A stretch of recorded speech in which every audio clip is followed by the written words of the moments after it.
धरूं चरण पर शीश। गुरु जी राम देवानंद जी महाराज ने दियो नाम बख्शीश।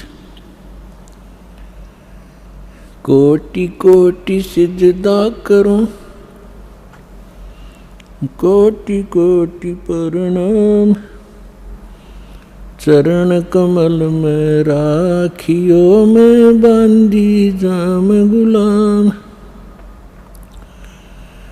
कुत्ता हूँ गुरुदेव का, रामपाल दास का नाम। गले प्रेम की जेवड़ी, जा खेचो वहाँ जाऊं। तो करो तो हो बावड़ू, दूर दूर करो तो जाऊं। जो राखो त्यों ही रहूं, जो देवो सो खाऊं।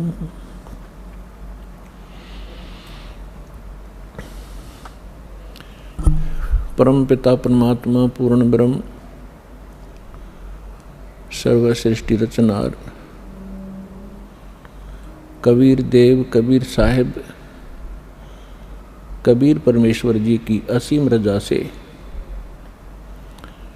आप सभी परमेश्वर की प्यारी आत्माएं परमात्मा की महिमा सुनने के लिए उपस्थित हुए। लखबर सूरा जूझ ही लखबर सामदे, लखबर यति जहान में तब सतगुरु शरणालय। जो पुण्यात्माएं वर्तमान के अंदर मानव शरीर प्राप्त हैं, उनके पिछले पनों की कोई गणना नहीं की जा सकती कि युगों युगों के आपके कितने शुभ संस्कार आपके साथ हैं। उनसे भी पुण्यकर्मी प्राणी वो हैं जो सतलोक आश्रम बरवाला जिला हिसार हरियाणा में पहुंचते हैं, दीक्षा प्राप्त करते हैं। पुण्यात्माओं, हमारे को सतगुरु नहीं मिले, हमारे को आध्यात्मिक टीचर ठीक प्राप्त नहीं हुए, जिस कारण से हम परमात्मा से मिलने वाले जो लाभ होते हैं उनसे वंचित रहे और मानव शरीर को व्यर्थ करके हम संसार छोड़कर चले जाते हैं। आगे चल के ना जाने कितने कष्ट हम उठाया करते थे, उनका हमें ज्ञान नहीं था कि इससे आगे भी कुछ है। अब परमात्मा के इस तत्व ज्ञान से, इसके प्रकाश से हमें वर्तमान का और भविष्य का और भूत की जानकारी होने लगी। भूत की कैसे है, वर्तमान की कैसे है और भविष्य की कैसे हुई। आज कोई दुखी है वो अपने पाप से है, आज कोई सुखी है तो अपने पुण्य से है। ये विधान है परमात्मा का, इस बात को सभी मानते भी हैं। कोई दुखी प्राणी है वो अपने आप ही कहा करता है कि ना जाने मेरा कौन सा पाप आगे अड़ गया। और जो सुखी होते हैं उनके विषय में सभी कहते हैं भाई घने अच्छे कर रखे थे आपने पिछले जन्म में। तो इससे हमें भूत और वर्तमान की जानकारी हुई। भविष्य की जानकारी परमात्मा ने कराई कि कबीर हरि के नाम बिना राजा रसब होवे। मट्टी लदे कुमार के भाई घास न नीरे कोई। परमात्मा ने एक ही एग्जाम्पल ऐसा दिया है जिससे हम सहज में समझ सकते हैं आम नागरिक राजा को बहुत ही बलशाली मानता है, समृद्ध मानता है। परमात्मा कहते हैं यदि राजा भी भक्ति नहीं करता है परमात्मा की, नेक्स्ट उसकी लाइफ गधे की होगी। अपने आत्मा अब यहाँ समस्या आती रही कि किसने देखा है, फिर वर्तमान के अंदर हमें वो सुख प्राप्त है जिससे हम गने फूल गए और भूल गए कि आगे दुख भी होंगे, और फिर ये बात कहकर छोड़ देते हैं कि देखी जाएगी। तो ये हमारी अध्यात्म ज्ञानहीनता का ही परिणाम था। हमारे सद्ग्रंथ परमात्मा का संविधान है, और संविधान की अवहेलना जो लोग करते हैं, आप यहाँ वर्तमान में देख लो, जो संविधान की अवहेलना करते हैं उनको यही दंडित किया जाता है। इसी प्रकार परमात्मा का विधान है, जो उसको तोड़ता है, उल्लंघना करता है, उसको भी दंड प्राप्त होगा। तो उसके विषय में हमने दृढ़ होने के लिए, सच्चाई से परिचित होने के लिए कुछ आधार बनाना पड़ेगा। हमारे सद्ग्रंथ इसका आधार हैं। उसके पश्चात वो महापुरुष जिनको परमात्मा मिले और परमेश्वर का विधान उन्हें प्राप्त हुआ, और तीसरे नंबर पर उन महापुरुषों ने बताया कि वो परमात्मा कौन है। उस परमेश्वर ने आके स्वयं अपना विधान अपने मुख कमल से बोला, जिसको तत्व ज्ञान कहते हैं, जिसको सूक्ष्म वेद कहते हैं, जिसके विषय में हिंट दिया गया है श्रीमद् भगवद गीता अध्याय नंबर 4 के श्लोक नंबर 32 में। गीता ज्ञान दाता ये ब्रह्म है, और परम अक्षर ब्रह्म यानी पूर्ण परमात्मा की वो जानकारी दे रहा है।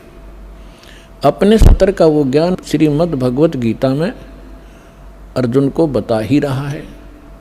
उसके पश्चात वो कहता है कि विशेष जानकारी अध्यात्म मार्ग की परमात्मा स्वयं आके अपने मुख से ज्ञान देता है।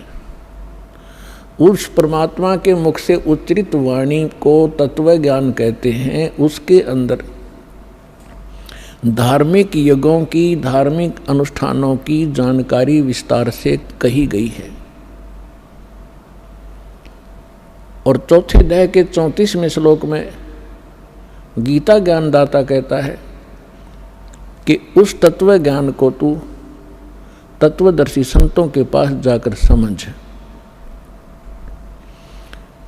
उनको दंडवत प्रणाम करने से, कपट छोड़कर उनकी सेवा करने से वो तत्वदर्शी संत तुझे परमात्म तत्व की जानकारी तथा तत्व ज्ञान का उपदेश करेंगे। तो इससे एक तो ये सिद्ध हो गया कि गीता जी के अंदर वो ज्ञान नहीं है। यदि वो ज्ञान श्रीमद् भगवद गीता में ही होता तो वो कह देता कि उस अध्याय में पढ़ लेना। और इससे ये भी सिद्ध हो गया कि वो परमात्मा अन्य है गीता ज्ञान दाता से, और वही मोक्षदायक है। उसके द्वारा बताया गया ज्ञान जो है वो तत्व ज्ञान है। चौथे अध्याय के 32वें श्लोक में अनुवादकर्ताओं ने एक गलती की है। इसमें एक ब्रह्मणे शब्द है, ब्रह्मणे।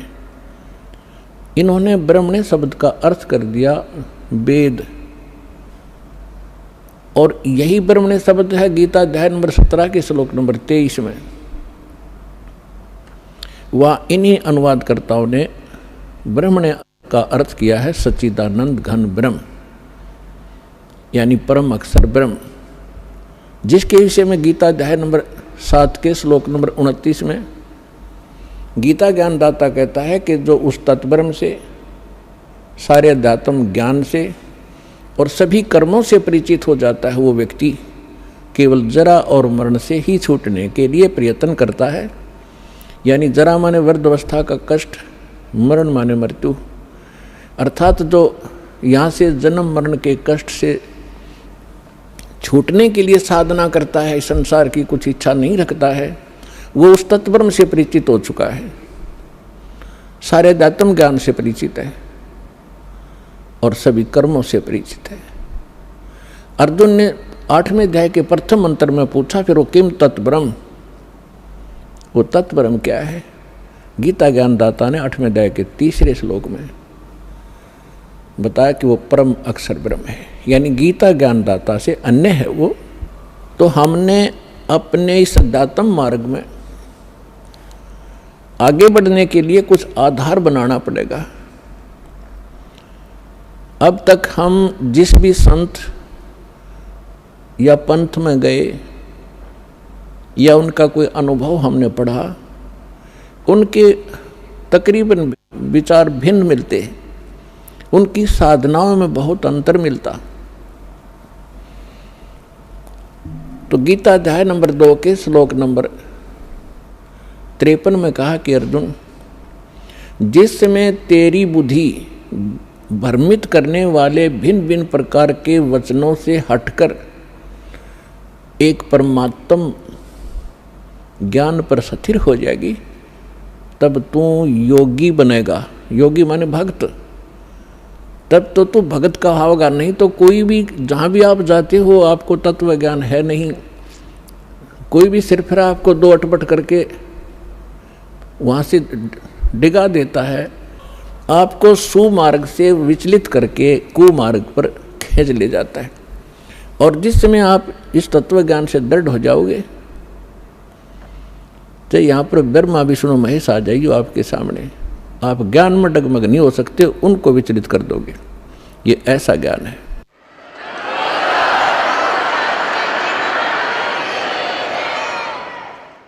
और तभी हम अपनी मंजिल पर पहुंचेंगे। रास्ते में ना जाने कितने ठग मिलते हैं भ्रमित करने वाले, तो फिर हम भ्रमित नहीं होंगे तो हम सुमार्ग पर अपने घर पहुंच जाएंगे, सतलोक चले जाएंगे, सदा हम सुखी हो जाएंगे जहाँ से हम आए हुए हैं। अभी तक हमें यही नहीं मालूम था हम आए कहाँ से हैं, हम यहाँ जन्म और मर क्यों रहे हैं। सारा जीवन हम डिवोट कर देते हैं अपने कोठी और बंगले बनाने में, अपने बच्चों के साथ प्रेम में रहने के लिए। हर एक सेकंड में ना बच्चे रहते हैं, ना वो कोठी रहती है, ना वो बैंक बैलेंस साथ जाता है। साथ जाते हैं वो कर्म पाप के जो सारे जीवन में इकट्ठे करी और भक्ति करी नहीं, नेक्स्ट जीवन उसका बहुत बुरा होगा। तो हमें परमात्मा के ज्ञान से भूत, वर्तमान और भविष्य की जानकारी हुई। अब कोई तो एक ही व्यक्ति है, मानव शरीर सभी का समान है, कर्म में कितना अंतर है। तो ये कर्म किए कब थे? कभी पिछले जन्मों में, भूतकाल के अंदर। तो भूतकाल आज का वर्तमान ही भूतकाल बनेगा और आज के वर्तमान से हमारा भविष्य बनेगा। इसलिए सत्संग में आने से, परमात्मा के तत्व ज्ञान से परिचित हो जाने से प्राणी अपने उद्देश्य को प्राप्त करता है, समझता है कि मनुष्य का उद्देश्य क्या था। तो पुण्यात्माओं, आपको वो सत्संग मिला, सतगुरु मिले। सतगुरु उसे कहते हैं जो सच्चा ज्ञान बतावे और सदग्रंथों पर आधारित हो। इस दास के जितने वचन होंगे उन महापुरुषों की वाणी जिनको भगवान मिले, और वो हमारे प्रमाणित सदग्रंथ होंगे जिनको हम आज तक श्रेष्ठ और सत्य मानते रहे। श्रीमद् भगवद गीता अध्याय नंबर 16 के श्लोक नंबर 23-24 में कहा कि अर्जुन,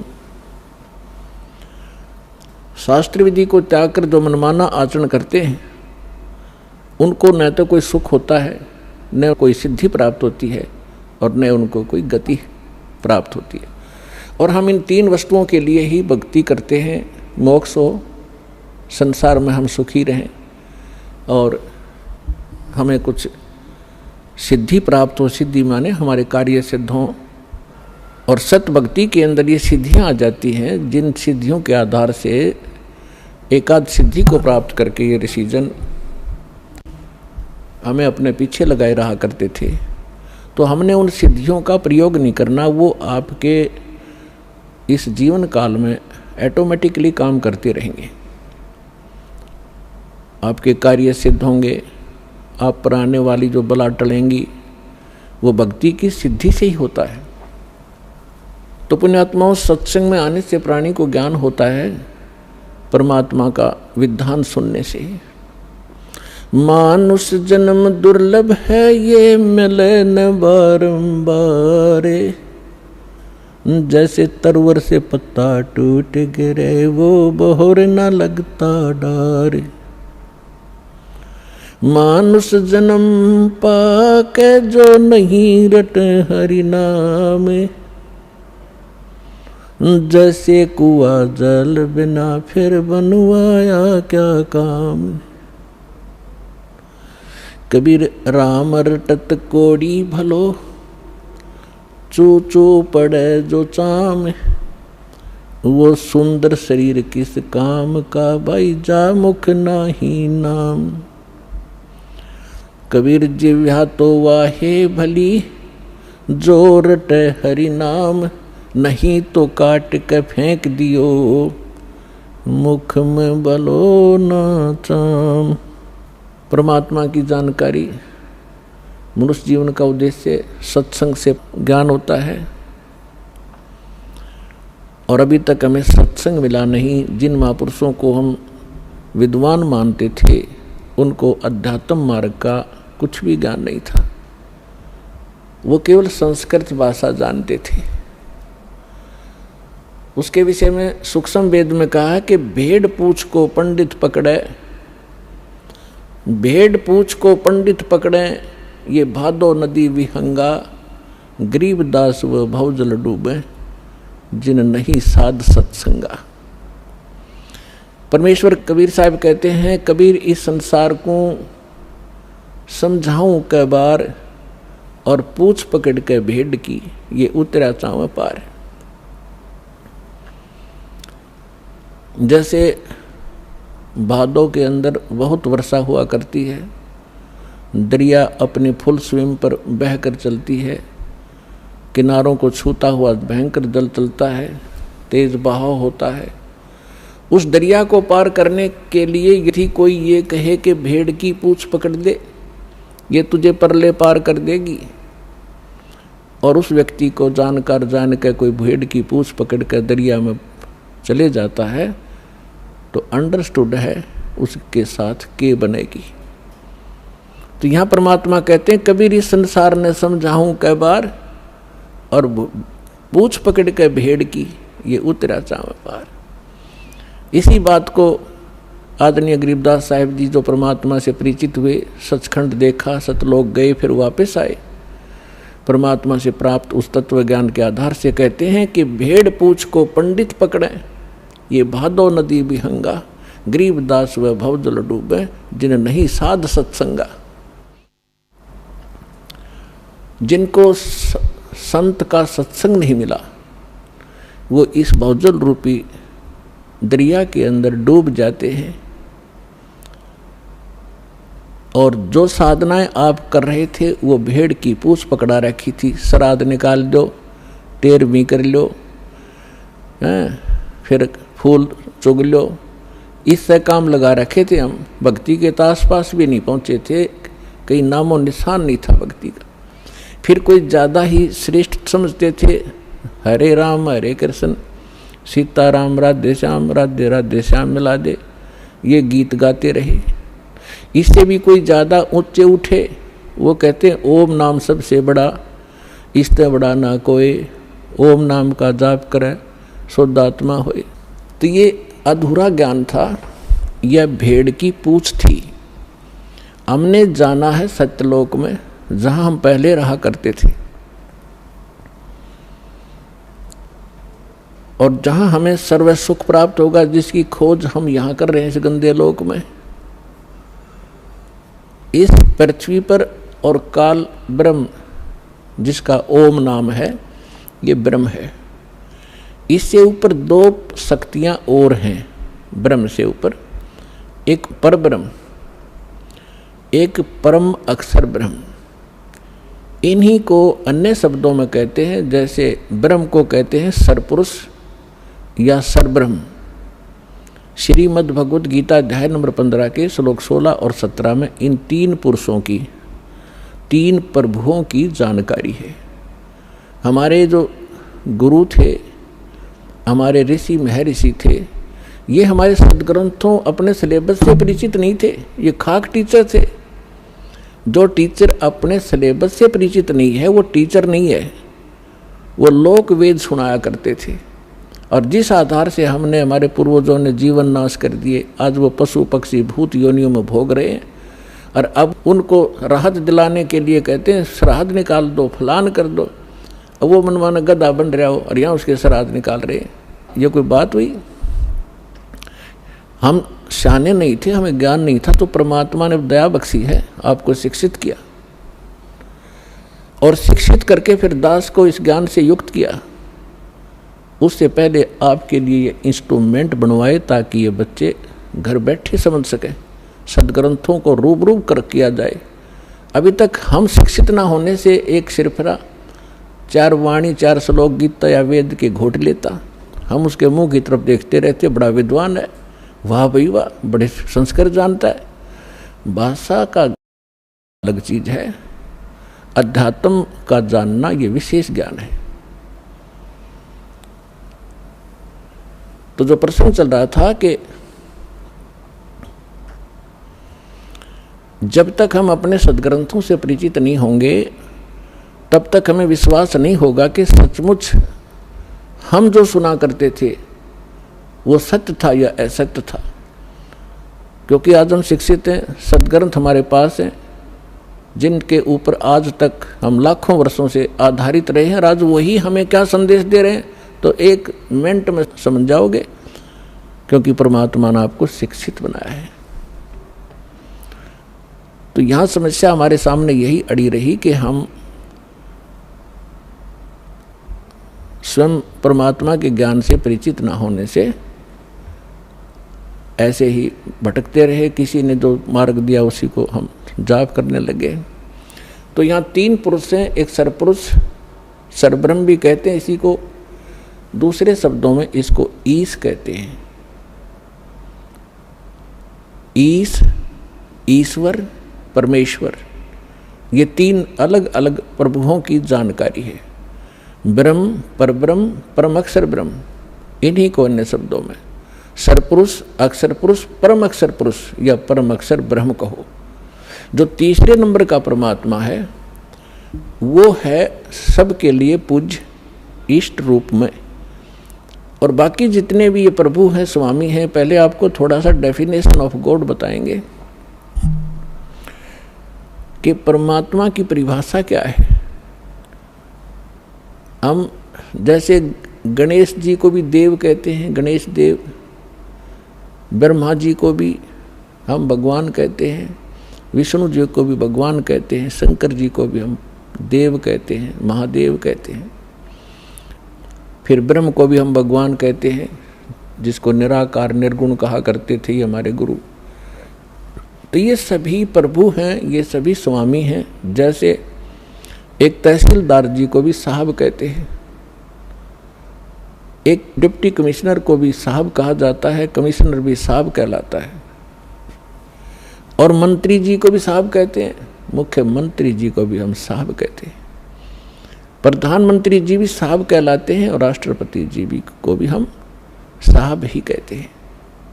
साहब जैसे हम देव कहते हैं, देव कहो, राम कहो, साहिब को हम सत्साहिब कहते हैं। जैसे हम कभी विशेष मूड में होते जब कहा करते हैं सच्चे मालिक, सच्चा मालिक कहो, सत्य साहिब कहो। साहब माने भगवान, सत्य माने सच्चा, अविनाशी। तो ये सभी साहब हैं, लेकिन अपने अपने सत्र के साहब हैं। तहसीलदार एक तहसील के अंदर उस सत्र का मालिक है, और इसी प्रकार अन्य जानो, मंत्री अपने एक स्टेट के अंदर एक विभाग का स्वामी है, मालिक है, साहब है। इसी प्रकार मुख्यमंत्री एक राज्य का साहब है, प्रधानमंत्री कई राज्यों के ऊपर मालिक है, साहब है। ऐसे राष्ट्रपति जी को जानो। तो इसी प्रकार ये जितने भी देव हैं अपने सत्र पर ये आदरणीय हैं। जैसे तहसीलदार जी है, उसको भी आप प्रणाम कीजिए, आदर से व्यवहार कीजिए, वो भी आपका काम करेगा। और इसी प्रकार मंत्री जी हैं, मंत्री जी का भी सत्कार कीजिए। यदि आपका प्रधानमंत्री जी के साथ संपर्क है तो ये कहने की आवश्यकता नहीं, ना बताने की, कि नीचे के साहब फिर कितनी आसानी से काम किया करते हैं, करना तो उन्होंने ही है। तो आज आपका मेल उस समर्थ शक्ति से हो चुका है, और जो उस समर्थ शक्ति की शरण में आ जाते हैं, फिर नीचे के जितने भी राम हैं, जितने भी ये देव हैं, आपके काम को बहुत आसानी से करते रहे। करना इन्होंने ही है, क्योंकि यहाँ की एक व्यवस्था बना रखी है। जैसे आपको सबसे पहले या मंत्र जो दिए जाते हैं वो उन्हीं साहबों के दिए जाते हैं।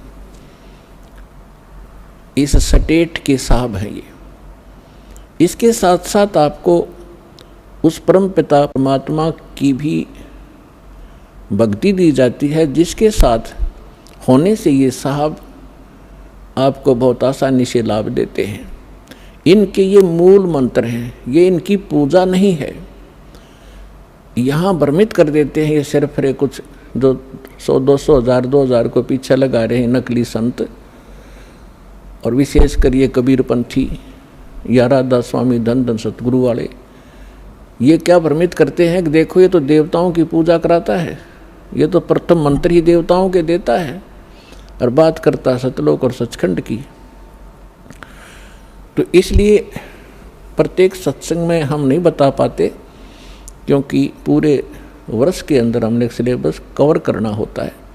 तो कभी कभी किसी ना किसी सत्संग में हम अवश्य सुनाते हैं, इस तरह की एक विवेचन देते हैं। तो वो हमारी सीडी बनी होती है, उनको आप ले जाइए, बहुत सस्ते में यहाँ मिलती हैं आपको। ये अनमोल वचन है, आपके बालकों के भी काम आएगा, आपके भी काम आएगा। तो जो प्रसंग चल रहा है कि हम इनकी पूजा नहीं करते, जैसे एक पति भर्ता लड़की होती है, वो अपनी ससुराल में चली जाती है। पति भर्ता के गुण ये होते हैं कि वो अपने पति के अतिरिक्त अन्य किसी भी पुरुष में पति वाला भाव ना रखे। लेकिन उस पतिव्रता का ये अर्थ नहीं है कि वो किसी पुरुष की ओर देखे नहीं, या किसी को प्रणाम नहीं करे, या किसी का सत्कार नहीं करे। ये भी उस पतिव्रता के अंदर एक गुण होते हैं। आय का आदर करे, जैसे जेठ है, जेठानी है, ससुर है, सास है, छोटी बड़ी ननंद है, देवर हैं, उन सब का यथोचित आदर करे, उनके सत्कार करे, उनका काम करे। बर्तन धोने हैं, रोटी पानी है, और कोई 100 काम करने हैं, तो उनको यथोचित सत्कार करे, मृदु भाषा प्रयोग करे, तो वो पतिव्रता सही है।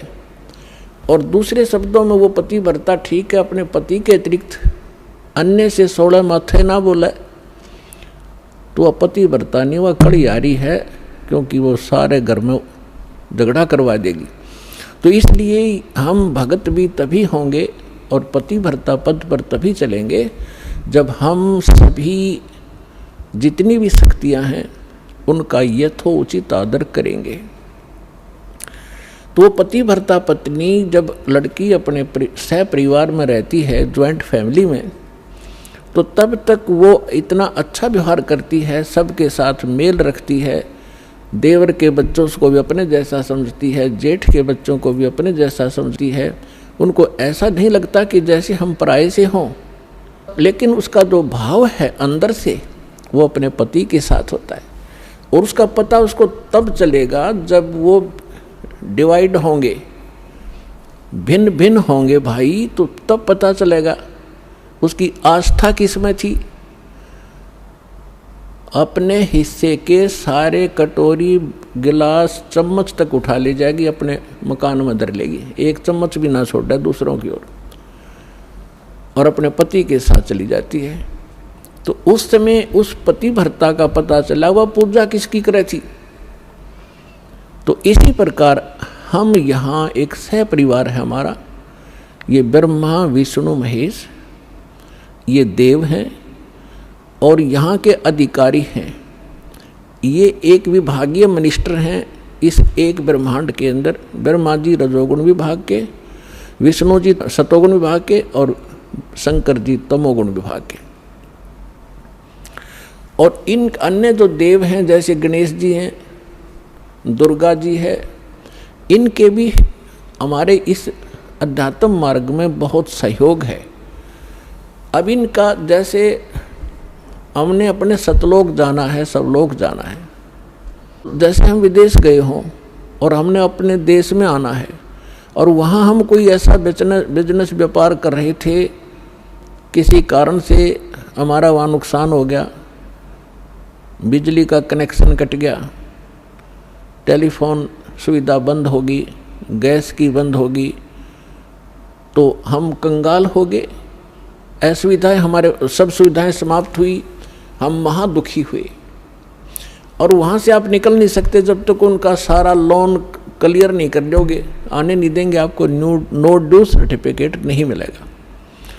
और वहाँ कोई आपको ऐसा रहम दिल समर्थ मिल जावे, आपसे कहे कि आपका कनेक्शन पुनः चालू करवा देता हूँ अपनी गारंटी से, और आप नए सिरे से मेहनत करो, नेक नीति से मजदूरी करो और इनके टैक्स भरते रहना, बिजली वाले का बिल भरना शुरू कर देना,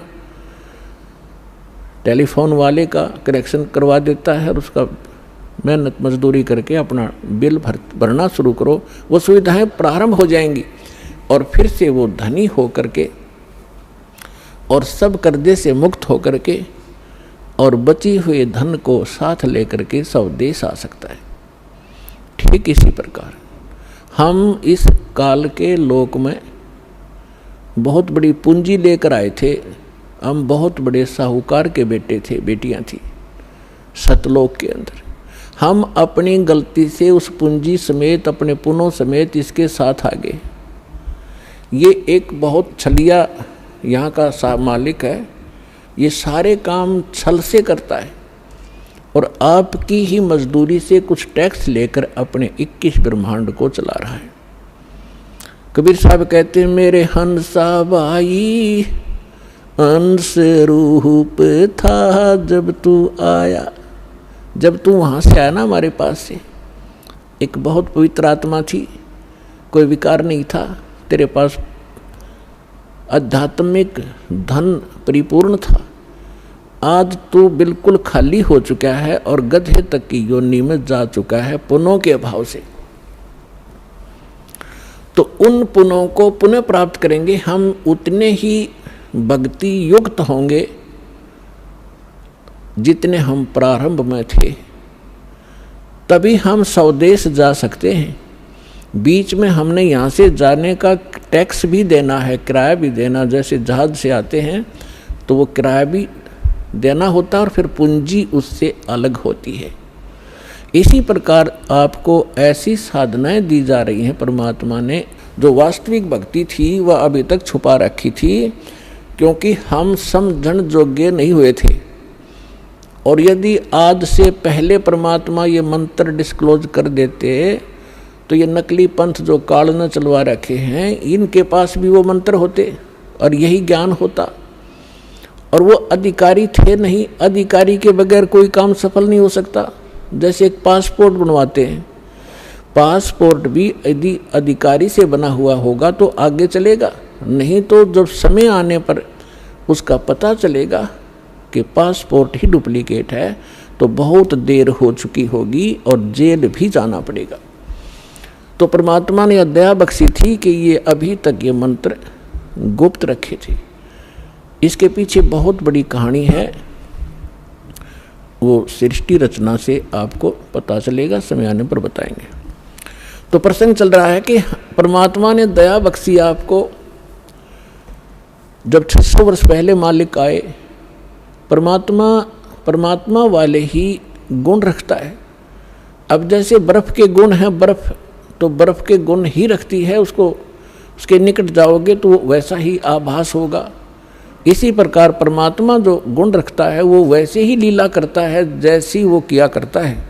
और उस परमेश्वर ने 600 वर्ष पहले जो लीलाएं की थी वही जानकारी हमारे सदग्रंथों से मिलती है कि परमात्मा जब पृथ्वी पर आता है, यथार्थ ज्ञान स्वयं अपने मुख कमल से कवियों की तरह कविताओं से, लोकोक्तियों के माध्यम से, शब्दावलियों के माध्यम से वो ऊंचे स्वर में बोल बोल कर उच्चारण करता है। और एक प्रसिद्ध कवियों में से भी वो एक होता है, लेकिन वो होता है परमात्मा। और वो परमात्मा अपना यथार्थ ज्ञान स्वयं ही देता है। और जब परमात्मा यहाँ आते हैं वो 3 प्रकार से हमारी देखभाल करते हैं, 3 प्रकार से हमारे पोषण करते हैं, धारण पोषण करते हैं। 3 सतिथि से। एक सतिथि में परमात्मा सतलोक में सचखंड में एक राजा के समान बहुत सुंदर सिंहासन पर विराजमान है, मनुष्य के सदृश। सिर पर मुकुट है, ऊपर छत्र है। परमात्मा के सिर पर चंवर अपने आप चल हो रहा होता है। और दूसरी स्थिति में वो परमात्मा प्रत्येक युग में एक शिशु रूप धारण करके यहाँ आते हैं और किसी कमल के फूल के ऊपर विराजमान होते हैं। वहाँ से निसंतान दंपति उन्हें उठा ले जाते हैं और फिर वहाँ परवरिश की लीला होती है। तो तब वो कंवारी गाय का दूध पीते हैं और कुछ नहीं पान करते। कंवारी गायों के दूध से उनके बचपन की परवरिश होती है। ये हमारे सदग्रंथ बताते हैं। ऋग्वेद मंडल नंबर 9, ऋग्वेद मंडल नंबर 9 सूक्त 1 मंत्र 8 और 9 में, ऋग्वेद मंडल नंबर 9 सूक्त 86 मंत्र 26 और 27 में, ऋग्वेद मंडल नंबर 9 सूक्त 82 मंत्र 1, 2, 3 में, ऋग्वेद मंडल नंबर 9 सूक्त 94 के मंत्र 1 में, ऋग्वेद मंडल नंबर 9 सूक्त 95 के मंत्र 2 में, ऋग्वेद मंडल नंबर 9 सूक्त 96 के मंत्र 16 से 20 में, ऋग्वेद मंडल नंबर 9 सूक्त 54 मंत्र 3 में, ऋग्वेद मंडल नंबर 9 सूक्त 20 मंत्र 1 में। और भी अनेक स्थानों पर ये प्रमाण है कि परमात्मा ऐसी लीला किया करता है। जब परमात्मा शिशु रूप धारण करके लीला करता है तो उनकी परवरिश की लीला कंवारी गायों से होती है। ये वेद बताते हैं। और ये लीला की किसने? वो परमात्मा कवियों की जैसा आचरण करता है। ये लीला की किसने? श्री राम, श्री कृष्ण, श्री ब्रह्मा, श्री विष्णु, श्री शिव जी की लीला में हमने कदे नहीं पढ़ी। हम हिंदू धर्म में ओड जोड़ हो गए। अब परमेश्वर की लीला में 600 वर्ष पहले मालिक आए थे, उन्होंने कबीर भगवान ने ये लीला की थी। तो who is God? Kabir is God. अब भगवान के पहचानने में हमें कति देर नहीं लगेगी, क्योंकि हम जिन सदग्रंथों को अपना मानते थे, अद्वैत सदग्रंथ हमें संदेश दे रहे हैं कि भगवान ये लीला करता है। तो सबसे पहले तो हमें भगवान की पहचान हो और सदग्रंथों से वो पहचान हो। जैसे दास ने अभी बताया था गीता अध्याय नंबर 16 के श्लोक 23-24 में स्पष्ट किया हुआ कि अर्जुन जो शास्त्र विधि को त्याग कर मनमानी साधनाएं करते हैं उनको कोई सुख नहीं होता। न उनको सुख होता है, न उनकी गति होती है, न उनको कोई सिद्धि प्राप्त होती। इससे तेरे लिए अर्जुन कर्तव्य और अकर्तव्य की व्यवस्था में कौन सी साधना करनी चाहिए, कौन सी ना करनी चाहिए, उसके लिए सदग्रंथ ही प्रमाण है। किसी की लोक वेद पर, दंत कथा पर विश्वास मत करना। तो आज हमारे सदग्रंथ क्या बताते हैं? पहले ये इन्हीं सदग्रंथों का आधार देकर के हमारे धर्मगुरु हमें समझाया करते थे, हम स्वीकार किया करते थे, क्योंकि वो संस्कृत बोला करते और सभी ग्रंथ संस्कृत में लिपिबद्ध थे।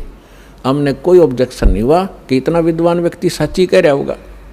वो सत्य के तो आसपास भी नहीं थे, उनको कख भी पता नहीं था अध्यात्म मार्ग।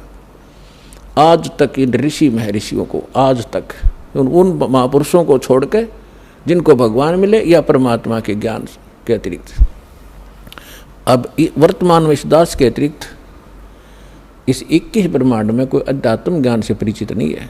अटपट तो दुनिया मार रही है। और ना उनके पास ये कंप्लीट कोर्स है। अब जो प्रसंग चल रहा है कि हमने स्वदेश जाना है, हम इस गलत लोक में आगे, और हम धनी थे अध्यात्म के, हम निर्धन हो गए, हम पशु तक की योनि में भटक रहे हैं, घास फूस खाकर गुजारा कर रहे हैं, और हम सतलोक में क्या आहार करते थे, कैसी सुविधाएं हमें प्राप्त थी, उसकी तुलना हम इस काल के स्वर्ग लोक और ब्रह्म लोक में भी नहीं दे सकते। जो सुख वहाँ पर आपको प्राप्त था, उसी सुख की आज भी आपके अंदर चाहत है, और उस खोज में आप चलते हो। रास्ते में ना जाने कितने ये बटपार मिलते हैं, ठग मिसगाइड करके आपको भ्रमित कर देते हैं, मंजिल से दूर रख देते हैं। फिर आप जब अध्यात्म मार्ग से सुखी नहीं होते हो, क्योंकि साधना शास्त्र अनुकूल ना होने से परमात्मा से लाभ नहीं मिलता, जिस कारण से आप फिर स्वयं धनी बनने के लिए अपनी बुद्धि प्रयोग करने लगे, कोई मिलावट करने लगा, कोई रिश्वत लेने लगा, और कोई अन्य तरीके अपना के। तो ये तरीका सुखी होने का नहीं, ये तो महादुख प्राप्त कर लिया हमने, बुरे काम करे, पाप बने, और उन पापों के आधार से जो धन संग्रहित किया वो यहीं रह गया, और हमारे साथ वो पाप गए जो उस धन जोड़ने में या सुख प्राप्त, नकली सुख प्राप्त करने में हमने पाप इकट्ठे किए थे। तो जब तक हम पाप मुक्त नहीं होंगे तब भी वहाँ नहीं जा सकते, क्योंकि जब तक अपराधी प्राणी है वो जेल में रहता है। अपराध मुक्त होगा तभी वो जेल से छूटेगा। तो पहले परमात्मा आपके उन पापों का नाश करेगा जो आपके संचित हैं, पहले के इकट्ठे किए हुए, और दूसरे फिर आपको ऐसी विधि बताई जाएगी कि उससे वर्तमान के अंदर भी जो आपके भविष्य में जो दुख आएंगे, जो आपके प्रारब्ध के अंदर लिखे हुए हैं। प्रारब्ध माने किस्मत। प्रारब्ध को वैसे डिफाइन करने के लिए इस प्रकार बताते हैं कि पिछले जन्म जन्मांतर के आपके पुण्य और पाप संग्रहित हैं, उनमें से आपकी एवरेज रेशो लेकर जिसके पाप गणे इकट्ठे हैं, उसमें से उसी रेशो से पाप ज़्यादा ले लिए, और जिसके पुण्य थोड़े हैं उसी रेशो से पुण्य ले लिए। तो यहाँ जिसको आज दुख गना है वो पूर्व जन्म में उसके पाप गने हैं, उन संचित कर्मों में से कुछ लेकर के दोनों पुण्य और पापों में से आपकी किस्मत बना कर भेज दिया। अब आपके प्रारब्ध में, आपकी किस्मत में यदि वो पुण्य है, जब तक आपके पुण्य अधिक हैं, पुण्य चलेंगे, तब आप कोई भक्ति करते रहना या ना करना, चाहे आप चोरी करना, डाके मारना, चाहे हिंसा करना, आप सुखी दिखाई दोगे आम जनसाधारण को कि इतना पापी आदमी और फिर भी सुखी। तो ये काल का जाल है, समझना पड़ेगा आपने। तो अन्य व्यक्ति जो आस्तिक हैं वो भी नास्तिकता की ओर चल पड़ते हैं उनको देख के। तो इस ज्ञान के आधार से आपने अपना मन रोकना पड़ेगा कुमार्ग पर जाने से। ये सहारा देगा आपको ये तत्व ज्ञान। और जिस समय उस व्यक्ति के पुण्य क्षीण हो जाएंगे, फिर पाप का दौर चलेगा, फिर देखना उसकी कैसी दुर्गति होगी, और फिर उसके पास समय बहुत कम होगा, और कहीं वो समाधान के लिए जाएगा तो ये नकली संत मिलेंगे, उनसे करवा कर जंतर मंत्र लेकर नाम दीक्षा, आखिर में वो मर ही जाएगा उस दुर्गति के साथ। और जब हम सत्साधना करेंगे, परमात्मा हमें मिलेंगे, सतगुरु मिलेगा, सतगुरु हमें फिर वो सत्य ज्ञान देगा, सत्साधना देगा, जिससे आपके पाप नाश होंगे।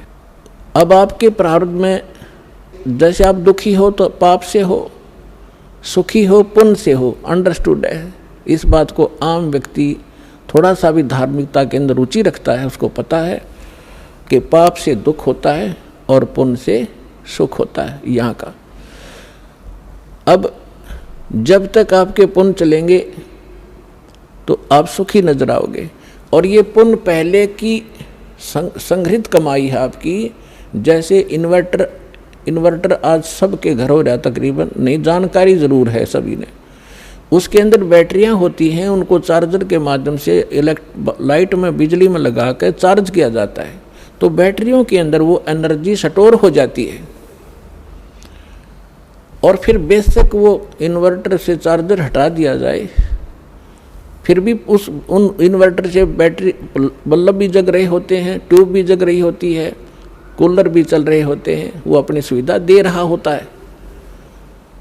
तो वो व्यक्ति ये सोचता है कि सारे सुविधाएं प्राप्त हैं, लेकिन जब उसकी चार्जर ठीक नहीं है तो वो बैटरी एक दिन एकदम डाउन होंगी और डिस्चार्ज हो जाएंगी, फिर उसको कोई सुविधा नहीं प्राप्त होगी। ठीक इसी प्रकार जो पूर्व जन्म के पुण्यकर्मी प्राणी हैं, उन्होंने पूर्व जन्मों में वह बैटरी चार्ज कर रखी है, कभी चार्जर ठीक लग गया। क्योंकि परमात्मा जब आते हैं, परमेश्वर 600 वर्ष पहले आए थे, भगवान कबीर साहब जी आपको चार्ज कर गए थे आशीर्वाद से, आपको मंत्र दे के, अमृतवाणी सुना के। उस समय कबीर भगवान के 64 लाख शिष्य हुए थे, 64 लाख शिष्य, एक दानक के, एक जुलाहे के, एक मजदूर आदमी के, और जो संत भी महसूस नहीं हुआ था, क्योंकि हम संत समझते थे जो या तो पंडित हों या बड़ी गुफाओं में बैठे हों, जटा हो बड़ी बड़ी, या मूंड मुंडा रखा हो, लाल पीले कपड़े पहन रखे हों, तो उन महापुरुषों को तो हम संत माना करते। अरे एक हमारे जैसा मजदूर, एक कपड़ा बुनने वाला, एक धानक, और उसके 64 लाख से सोना, अद्वितीय काम है ये। लेकिन परमात्मा की महिमा को इतना दबा दिया कि नकली काल के दूता ने उसको एक कवि, एक दानक, एक जुलाहा, एक भक्त बना के उसकी फाइल बंद करके छोड़ दी। अब उस लाल की गिठड़ी दास ने खोली और आपको पहचान बता दिया, लाल ये होता है, इतनी कीमत है। अब कौन पीछे रहेगा उस लाल को प्राप्त करने में? दौड़ लग जाएगी, होड़ लगेगी, कुछ दिनों में देख लेना, पूरा विश्व प्राप्त करेगा। सबको जरूरत है भगवान की।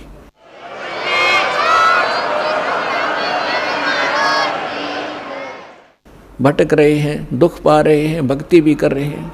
तो 64 लाख से सोए थे। उस समय परमात्मा ने अपने आशीर्वाद से अपनी वाणी सुना के प्रथम मंत्र दिया, बस वो शेष 2 मंत्र नहीं दिए थे परमात्मा ने। तत् और सत ये गुप्त रखने थे। सतनाम नहीं दिया भगवान ने आपको। क्यों नहीं दिया? क्योंकि आप उस समय परमात्मा के पहचानने योग्य नहीं थे। और परमात्मा ने उस समय कहा था कबीर साहब ने कि 5500 वर्ष जब कलयुग बीत जाएगा धर्मदास, तब मैं दोबारा आऊँगा और सारे जितने भी नकली पंथ हैं या हम जितने भी मानव धर्मों में बट गए हैं, इनको ऐसा ज्ञान दूंगा ये ऑटोमेटिकली एक हो जाएंगे। पहले एक थे, एक से अनेक हो गए, अब इस ज्ञान से ये फिर एक होंगे और पूरा विश्व ये भक्ति करेगा और सबका कल्याण होगा जो मर्यादा में रहेंगे।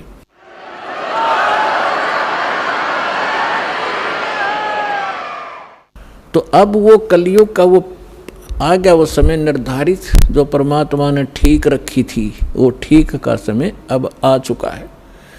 और इसलिए परमात्मा ने ये यथार्थ ज्ञान और ये सारे नाम आपके रूबरू करवाने का आदेश दास को दे दिया।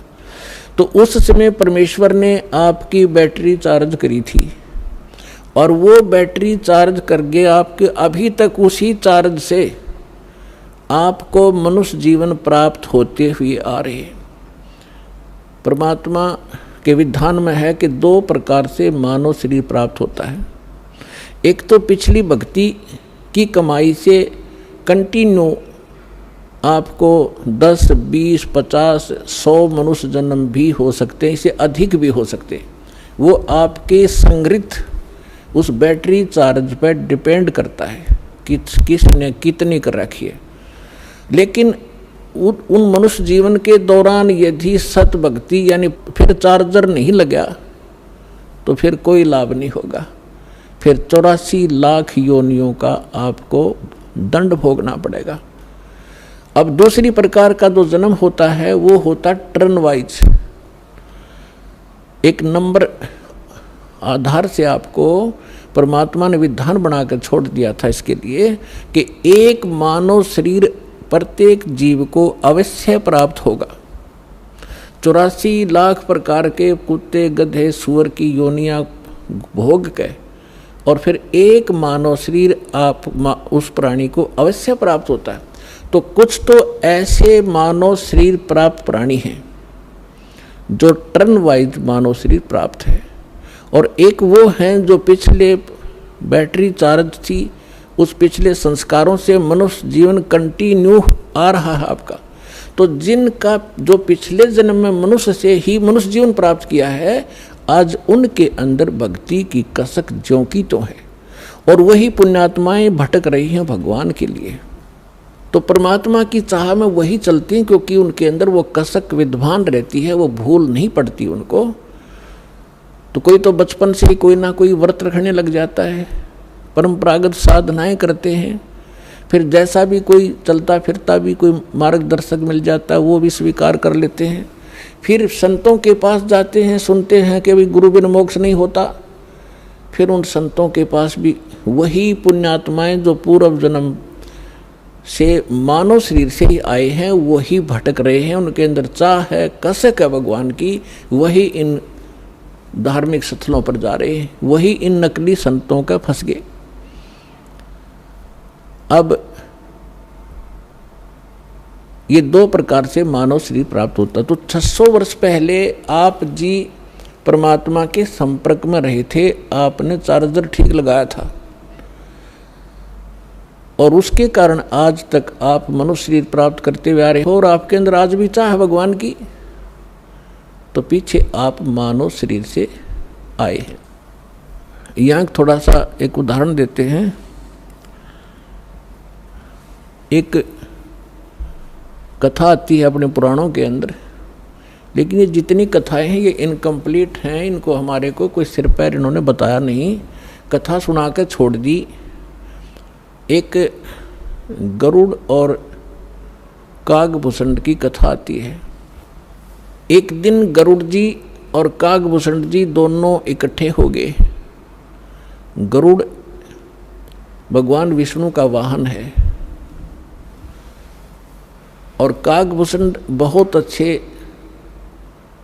अच्छे जो है भक्त हैं। उनका ऊपर से मुंह कौवे का है, शेष शरीर जो है बॉडी देवता जैसी है, मनुष्य दृश्य है, और गरुड़ जी की भी यही दशा है। अब एक दिन गरुड़ जी ने पूछा कि हे कागभूषण, आपके पास बैठकर मुझे बहुत शांति होती है और आप बहुत अच्छे भक्त हो, आपको ये सारी व्यवस्था कैसे प्राप्त हुई? तब कागभूषण ने कहा कि गरुड़ जी एक लंबी कहानी है, आपके पास समय हो तो सुनाऊं? गरुड़ जी ने कहा कि सुना भाई। कागभूषण ने कहा कि एक समय मैं मानव शरीर प्राप्त था और मेरी 20 वर्ष की आयु थी, युवा था। एक भयंकर अकाल गिरा उस क्षेत्र में जहाँ हमारा परिवार रहता था। मेरा पूरा परिवार नष्ट हो गया भूख के कारण, टक्कर मार मार कर भाई बहन और माता पिता मर गए। मैं युवा था, शक्ति मेरे में ज़्यादा थी उनसे। मैं कई दिन रोज तक भूख सहन करके जीवित रहा। उस क्षेत्र को छोड़कर मैं दूसरे स्थान पर चला गया जहाँ अकाल नहीं था। वहाँ पेट भर अन्न खाया, लेकिन हृदय में एक ऐसी चोट लग गई कि ये क्या जीवन है यहाँ का। कल तक हम भाई बहन माता पिता के साथ बड़े प्यार से खेल रहे थे, रह रहे थे, एक दूसरे से बगैर एक पल भी दूर नहीं हो सकते थे, और आज ना माँ रही, ना बाप रहा, ना बहन रही, ना भाई रहे। इसने मुझे इतना तोड़ दिया कि अब कुछ सूझ नहीं रहा था। इतने में क्या सुना कि एक मंदिर से आवाज आई, भगवान की चर्चा हो रही थी। वहाँ गया तो इस मंदिर के अंदर एक शिव का पुजारी एक ब्राह्मण कथा कर रहा था। मैं पीछे बैठ गया जाकर। कथा के उपरांत सभी श्रोता चले गए, मैं वहीं बैठा रहा। ब्राह्मण ने पूछा, बेटा क्या बात है, कहाँ से आए हो, कौन हो? तब मैंने अपनी दुख भरी कहानी ब्राह्मण को बताई। पंडित बड़ा दयालु था, मुझे सीने से लगाया और कहा, बेटा यहाँ तो दुखों के पहाड़ ऐसे ही टूटते रहेंगे, आप भक्ति किया करो, भक्ति करो बेटा, भक्ति से भगवान सहारा देता है और मोक्ष हो जाता है। तेरा कुछ नहीं है तो आप यहाँ मंदिर में रहो मेरे साथ। तो वो मंदिर में रहने लगा। अब दास जो आपको स्पष्ट करना चाह रहा है कि दो प्रकार से मानव शरीर प्राप्त होता है। एक तो टर्न वाइज, 83 लाख योनियाँ भोग के गधे कुत्ते सुअर सब आकर के मनुष्य शरीर मिलता है। दूसरा मिलता है पुण्य कर्मों से लगातार कई भी मनुष्य जीवन हो जाते हैं कंटिन्यू। तो कागभूषण का जो जन्म था वो टर्न वाइज था उसका, वो पिछले जन्म में मनुष्य नहीं था। वो बता रहा है कि मैं इतना दुष्ट था, 6 महीने तक मैंने उस महापुरुष की संगत की, ब्राह्मण की, और इसी कथा सुनाया करता था। और कथा सुना के यूँ कहा करता, बेटा दीक्षा ले ले, भगवान की भक्ति से मोक्ष होगा। तो मैं टाल मटोल कर जाता था, फिर देखूंगा महाराज, क्योंकि परमात्मा की वाणी माता है, तुलसी पिछले पाप से हरि चर्चा ना भावे, जैसे जबर के बेग से भूख विदा हो जाए। जैसे किसी को बुखार हो गया हो, मलेरिया हो, तो उसको चाहे मनुखा दाख, किशमिश, हलवा, पूरी, खीर, कितना स्वादिष्ट भोजन दे दीजिए, वो जीभ परखते ही कहता कड़वा कड़वा लगता है, मुझे अच्छा नहीं लगता। अब ना वो मनुखा कड़वी है, ना हलवा और खीर कड़वी है। उस बुखार ने उसकी व्यवस्था शरीर की इसी बना दी कि उसको स्वादिष्ट वस्तु भी कड़वी महसूस हो रही है। अब वो उनको नहीं खा सकता, चाहे कितनी कोशिश कर लो, जीभ परखते ही थूक देता है, उसके बस की बात नहीं। अब उसके लिए ट्रीटमेंट क्या है, उसका विकल्प क्या है कि उसने कड़वी गोली खानी पड़ेगी ना चाहते हुए भी, और फिर वो व्यवस्था ठीक होगी। तो इसी प्रकार उसकी मजबूरी होगी वहाँ रहने की, उस कागभूषण की, और कोई सहारा नहीं था, कहीं रोटी नहीं थी, वहाँ रोटियाँ मिल रही थी, वो रहता रहा उस संत के साथ, लेकिन उसके अंदर वो भगवान की जो मनुखा दाख सुहावा नहीं थी। 6 महीने तक उसने संगत करी, जब जाके एक दिन उसने दीक्षा ली। अब काल का इतना भयंकर जाल है कि ब्राह्मण वृद्ध हो गए, वो युवा थे, जो कथा गुरुजी सुनाया करते 6 महीने में 1 वर्ष में उसको वो याद होगी। उनकी अब्सेंस में वो कथा सुनाने लग गया, तो जितने भी श्रोता आते थे वो उसकी प्रशंसा करते थे कि वाह भाई वाह, कमाल कर दिया, आप तो पंडित जी से भी अच्छी तरह से कथा सुनाते हो, आपकी तो आवाज़ भी बड़ी सुरीली है। अब वो बताता है, इससे पुण्यात्मा आपको माइनस पॉइंट, जो फाउल पॉइंट हैं आपके भक्ति के, ये भी जानकारी होगी, हम कहाँ मार खाते रहे। अब उसमें अभिमान हो गया, प्रशंसा का पात्र बन गया, हवा भर गई उसके अंदर। और हम यहाँ दुखी होते हैं, कहते राज तजना सहज है, सहज तरिया का ने, और मान बढ़ाई ईर्षा दुर्लभ तजनाई। अब उसको मान बढ़ाई का रोग लग गया। एक दिन गुरुजी आए अपना पूजा पाठ करने के लिए, अपने घर से आते थे, उसको मंदिर में इंचार्ज बना दिया था, और वो बैठा था अपने प्रशंसकों के पास। 20-30 भगत बैठे थे, भगतमती बैठी थी, वो चर्चा सुनावा था। गुरुजी आगे, और वो जो भगत थे वो सारे उसके प्रशंसक हो गए। तो उसने उस दिन खड़ा हो करके गुरुजी का सत्कार नहीं किया, बैठे बैठे देख लिया, और मन में ये था कि मैं उठूँगा, खड़ा होऊंगा तो मेरी बेइज्जती ना हो जाए श्रोताओं के सामने। उसमें ये दोष था। लेकिन संत ने ये ध्यान नहीं दिया, वो अपनी पूजा की धुन में उनके पास से निकल गया और मंदिर में आगे चला गया। वो बाहर परिसर में बैठे थे डंडे में। तब आकाशवाणी हुई। भगवान शंकर का पुजारी था वो ब्राह्मण। भगवान शंकर ने आकाशवाणी की, ए धूर्त, तूने अपने गुरु का अनादर किया है, तुझे 1 लाख वर्ष तक नरक में डाला जाएगा। ये आकाशवाणी सुन ली गुरु जी ने। अपने आत्माओं, कबीर साहब कहते हैं, बहुत प्यारा बालक माँ का, उससे बढ़कर शिष्य गुरुओं का। अब पिता को पुत्र पुत्री बहुत अच्छी प्यारी लगते हैं, माँ को पिता से भी 100 गुना प्रेम होता है अपने बच्चों में, बेटा और बेटियों में। और यहाँ ये भी साथ में सिद्ध होता है कि गुरु जी को अपने शिष्य उन माँ से भी 100 गुना प्यारे होते हैं, कि ताकि इनका कल्याण हो, क्योंकि वो भविष्य की जानकारी रखता है कि यदि ये इस भक्ति पर सफल नहीं हुए तो इनके ऊपर के कर टूटेगा। इसलिए उस भविष्य के दुख को जानकर आपको इतना प्यार देता है कि ये इस भक्ति पर जुड़े रहें, और कहीं इनका इतना मोह बनाता है कि कहीं ये डगमग ना हो जाए, इनका भविष्य नाश हो जाए, दुर्गति होगी इन बालकों की। फिर तो इस प्रकार उस संत ने आकर महात्मा ने कहा कि बेटा क्या गलती होगी, भगवान क्यों अक्षुब्ध हुए तुझसे?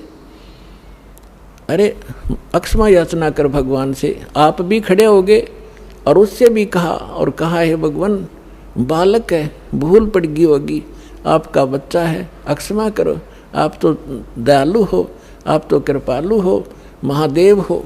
फिर आकाशवाणी की कि इसने अपने गुरु का अपमान किया है, ये मेरी बर्दाश्त से बाहर है। जब ये गुरु का आदर नहीं कर सकता तो मेरे लोक में आवेगा, यहाँ भी यो उस भस्मासुर जैसे काम करेगा। ऐसे दुष्ट को मैं कैसे एक्सेप्ट करूँगा? तो जैसा आज ये गुरु के प्रति इसका व्यवहार है, ऐसा ही मेरे प्रति होगा। पुण्यात्माओं, परमात्मा कहते हैं, गुरु मानुष कर जानते ते नर कहिए अंध, और होवें दुखी संसार में आज्ञा यम के फंद। परमात्मा आपकी ट्रायल लेता है कि यदि इस दास के स्थान पर मैं होता तो ये सामने वाला मेरे साथ जैसा आज इसके साथ व्यवहार कर रहा है, ऐसा ही मेरे साथ करता। इस प्रकार आप जी को इन सत्संगों के माध्यम से वो भक्ति नाशक पॉइंटों से भी आगाह कराया जाता है कि जिस कारण से आपकी भक्ति इन कारणों से नष्ट होती है। फिर भी उन्होंने बार बार प्रार्थना करने से शंकर भगवान ने कहा कि जो मेरे मुख से वचन निकल गया अब ये वापस नहीं हो सकता। इतना अवश्य कर दूंगा तेरे गुरु जी की प्रार्थना पर कि उस नरक के अंदर तुझे यम के दूत दुखी नहीं करेंगे। रहना पड़ेगा 1 लाख वर्ष तक नरक में ही, उसको मैं बाहर नहीं कर सकता। अब यहाँ परमात्मा कहते हैं, मासा घटे ना तिल बध है, विद ना लिखे जो लेख, और सच्चा सतगुरु मेट कर ऊपर मारते मेघ।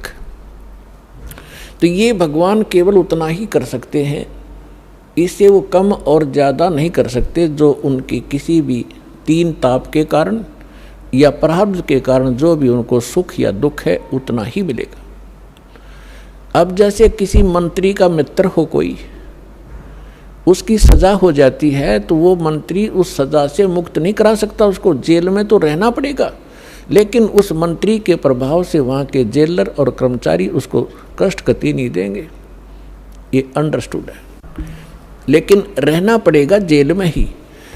इस प्रकार कागभूषण बता रहे हैं कि मैं ऐसा नालायक था कि उससे पहले के आज मुझे पिछली इतिहास नजर आता है, क्योंकि मैं भक्ति पर हूँ। मैंने असंख्य जन्म खो दिए थे, जो टर्न वाइज मुझे असंख्यों जन्म मनुष्य के मिले, लेकिन भक्ति मैंने किसी भी जन्म में बीज नहीं बोया भक्ति का। और उस जन्म में मेरा भक्ति का बीज बू गया, और वो बीज बोने का, भक्ति का बीज पड़ने का कारण मेरे परिवार का नाश होना था।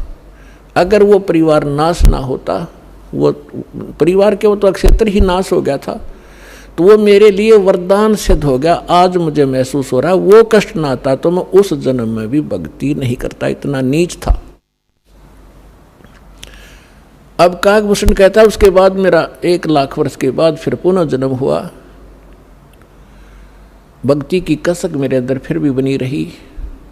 मैंने एक लोमस ऋषि के साथ वाद विवाद कर दिया भक्ति के ऊपर। उसने श्राप दे दिया, रे चंडाल, तेरा चंडाल के घर जन्म होगा, काग चंडाल के। तो कहता है कि मेरे मन, जब गुरुजी ने मुझे ऐसा क्रोध से वचन बोला, मेरे को क्रोध नहीं हुआ। मैं समझ गया कि बात बिगड़ गई। मेरे मन में क्रोध नहीं आया, ना दुख हुआ। मुझे एहसास हुआ कि मेरे से भारी गलती बन गई। तो मैंने उनके तरफ करबद्ध होकर के हाथ जोड़ के ऐसे मायूस सा बनकर कहा कि हे ऋषि जी, जन्म तो दास को कहीं दे देना, पर एक वरदान भी दे दो कि मेरी भक्ति भूल ना पड़े। तो उसने कहा भाई ठीक है, तेरा जन्म तो होगा चंडाल का, लेकिन ये आशीर्वाद दे देता हूँ कि तेरा याद बनी रहेगी भगवान की। तो फिर काग चंड के घर ये जिसका जन्म हुआ, पूरा इतिहास बता रखा परमात्मा ने अपने सूक्ष्म वेद में। ब्रह्मा जी का वाहन है हंस, उसकी हंसनी को ब्रह्मा जी की पत्नी सावित्री उसको गर्भ धारण कराने के लिए काग चंड के घर लेगी। उनके संयोग से फिर काकभूषण का जन्म हुआ। ऊपर से मुंह काग का है, नीचे शरीर देवताओं जैसा है। फिर ये कहता है कि गरुड़ जी उसके बाद जो नेक्स्ट जन्म मेरा चंडाल के घर हुआ काकभूषण नाम से, उस जीवन में मेरे भक्ति की जबरदस्त कसक बनी रही। मैं घूम रहा था, भटक रहा था, गुरु भी बना रखे थे, ऋषियों के पास भी गया था और भक्ति भी कर रहा था। उसी दौरान मुझे एक जोगजीत नाम के महापुरुष मिले। उन्होंने मुझे सतलोक और सचखंड और बहुत आगे की जानकारी दी और उन्होंने मुझे एक ऐसा मंत्र दे रखा है, उसका जाप करता हूँ और मेरी बहुत लंबी उम्र उन्होंने बख्श दी है। तो पुण्यात्माओं, वो जोगजीत कौन थे? ये वो परमात्मा है कबीर साहब, हमारे परम पुरुष। ये भिन्न भिन्न रूप बना के भिन्न भिन्न नामों से यहाँ आते हैं और अच्छी आत्माओं को मिलते हैं, उनको भक्ति से युक्त करते हैं। तो जो प्रसंग चल रहा था कि जैसे आप पूर्व जन्म के पुण्यकर्मी प्राणी हो, उनको मनुष्य जीवन मिला है, तो वो आज भी भक्ति की कसक आप में विद्यमान है, आप भटक रहे हो। और कुछ ऐसे व्यक्ति हैं एक ही घर में, एक तो इस ज्ञान को सुनते ही भाग लेता है और दूसरे को समझाने की चेष्टा करते हैं तो भी वो नहीं मानते हैं, विरोध करते हैं। तने देवी देवता छोड़ दिए, तने बैठा दिया है, देवता रुष्ट हो जाएंगे, ये हो जाएगा, नुकसान हो जाएगा, या वो भक्ति करते ही नहीं है। तो इसका कारण बताया परमात्मा ने। कबीर साहब कहते हैं, सठ दल दोनों दीन का, दिल में दोष न धार, सतगुरु का कोई एक है, यू काल का सब संसार। जैसे कोयल जो होती है, ये कोयल अपना अलग से घोंसला बना कर अंडे नहीं पैदा करती, क्योंकि अलग से वो अंडे देती है तो कौवे उसको खा जाते अंडों को। वो ऐसे सूझबूझ से अपना काम निकालती है। जो मादा काग कौवी कहीं अंडे उत्पन्न कर देती है, उस ताक में रहती है, और जब वो कभी बाहर जाती है अपना आहार करने के लिए, चुग्गा चुगने के लिए, तो पीछे से उसी के घोंसले में अंडे उत्पन्न कर देती है। अब वो कौवी वापस आती है तो वो 2 के स्थान पर 4 अंडे पाती है, लेकिन वो समझ नहीं पाती है तेरा कौन सा है, दूसरा कौन सा है। तो उन सभी को वो उसको परिवरिश कर देती है, उनसे बच्चे निकाल देती है और उनमें उसका अपना सा मोह हो जाता है। और वो कोयल सामने देखती रहती है, उनके आसपास रहती है कि कब ये बच्चे उड़ने योग्य हों और फिर इनको मैं साथ ले जाऊं। जब वो देख लेती है कि ये बच्चे कुछ दूर तक उड़कर वापस आने लगे हैं, तब दूर वृक्ष पर बैठ कर अपनी बोली बोलती है कुहू कुहू की। जो कोयल के बच्चे होते हैं वो उस आवाज़ से प्रभावित होते हैं और ऐसे चारों तरफ देखते हैं, उस आवाज़ के साथ वो खींचे चले जाते हैं। और जो काग वाले होते हैं उनका असर भी नहीं होता, वो अपने बैठे ऐसे ही। वो उड़कर चल पड़े, कोयल वाले काग वाले वहीं रह गए। अब कौवी दौड़ती है, उड़ती है पीछे पीछे उनके साथ कि मेरे बच्चे गए, तो कोयल और दूर चली जाती है, कुहू कुहू करती हुई उड़ती हुई, तो बहुत दूर निकल जाती है। कौवी वापस आ जाती है कि कहीं पीछे ये बच्चे तो गए सो गए, कहीं पीछे वालों को हानि ना हो जाए, उनको छोड़कर वह वापस आ जाती है। तो कोयल वाले बच्चे अपनी माँ की बोली पहचान कर उसके साथ चले जाते हैं और काग वाले वहीं रह जाते हैं। घर घर के अंदर आज ऐसी स्थिति हो चुकी है। जो परमात्मा के पूर्व जन्म के संस्कारी हंस हैं, परमात्मा की इस बोली को, कोयल की बोली को सुनते ही फड़क गए और भाग लिए सतलोक आश्रम की ओर।